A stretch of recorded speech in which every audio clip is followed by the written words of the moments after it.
Alright, welcome back to another video. I am on my way up to the I Built Junior Tour to see all the Devo boys, and I've stopped in Cambridge. I got to pick up some kit and some Couplands stuff from Keegan, who's now over in Belgium.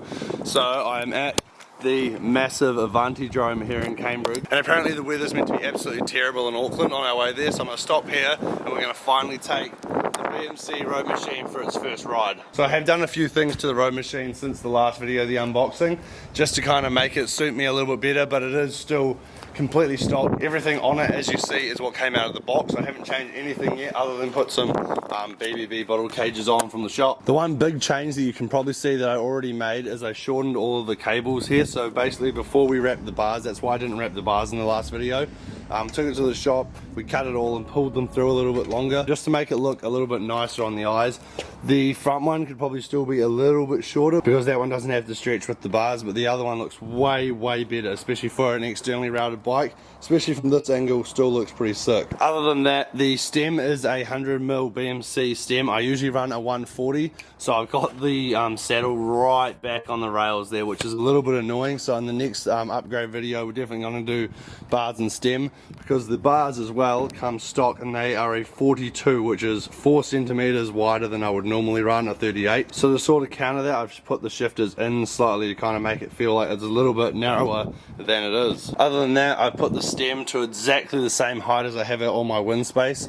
So from the center of this dropout here to the top of the stem is exactly the same as I have on my wind space, which is pretty impressive considering the geometry on this, and the head tube is much bigger and much less aggressive than the wind space as well. So to be able to get that position on this, obviously it's an endurance bike, it's very impressive too. But yeah, other than that, everything is completely stock. I haven't changed the tires, I haven't changed the wheels or anything yet. I just want to take it out, take it for a ride and enjoy myself for 2 hours, and then we'll come back to it and I'll tell you my initial thoughts on the 2023 BMC Road Machine.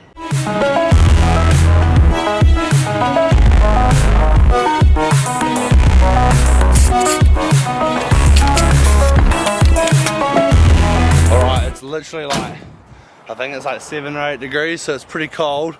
So we got full booties on. I got some gloves in the back pocket if I need it. But it's been really cold and windy at home, and it's cold and windy here, but not quite as cold and windy. So yeah, anyway, 2 hours on the rig. We're going to head out to Carapiro, Lake Carapiro, and try and do a few bike paths, a little bit of gravel, bit of this, bit of that, mixed up, and just see how it goes. I'm really excited to actually be able to fully test the bike because I own it. Makes it so much easier rather than like borrowing someone else's bike and being real worried they're going to break it or damage it. So yeah, let's rip into it.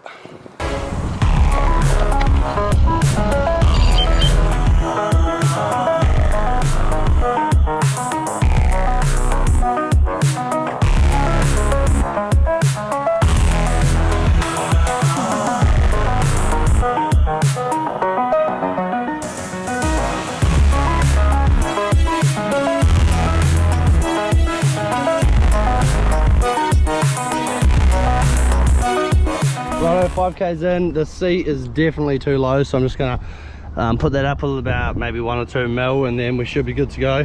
Heading to Carapiro that way. Not a bad day all in all. Alright, all sorted.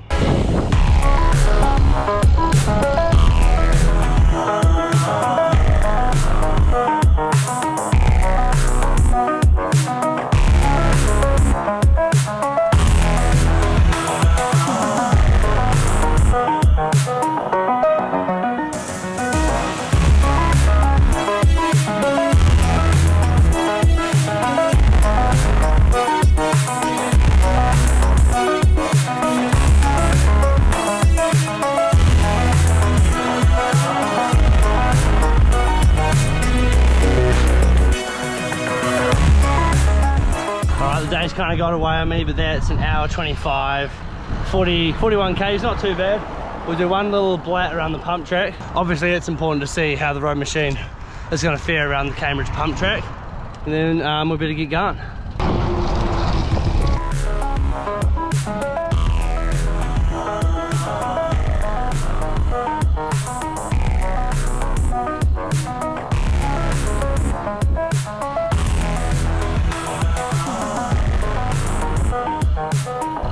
That's always a nice way to finish a ride.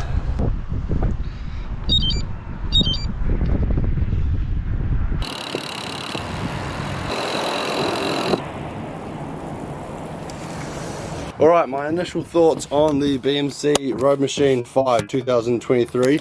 I'm very pleasantly surprised. So I'll start with the bad and then I'll go on to the good, and there's definitely more good than bad.